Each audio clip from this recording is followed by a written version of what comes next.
A second aircraft carrier, the USS Abraham Lincoln, has just arrived in the Middle East, taking station in the Gulf of Oman, not far from the Theodore Roosevelt strike group, who's been at sea for the past 7 months.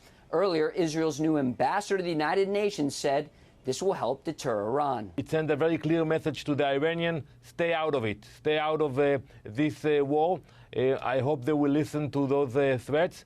But we need the support. Biden's top military advisor, the chairman of the Joint Chiefs of Staff, General C.Q. Brown, is in Israel Sunday to share intelligence and help coordinate efforts. He was in Jordan Saturday, as you can see here, meeting with his Jordanian counterpart. U.S. Navy now has 2 carrier strike groups in the region. Both came from the Pacific, leaving none there right now. The Navy has also positioned 4 guided missile destroyers in the eastern Mediterranean to protect the skies over Israel from incoming ballistic missiles from Iran or potentially Yemen. Guided missile submarine Georgia, armed with over 150 Tomahawk cruise missiles, also remains in the Med. Here's New Jersey Democratic Senator Cory Booker earlier. We know the most urgent issue right now is ending this awful conflict in the Middle East, bringing about a ceasefire and stopping this from expanding to a wider arena. When it comes to those ceasefire negotiations, Senator Lindsey Graham had the following suggestion. If I were the state of Israel, I would tell the Ayatollah,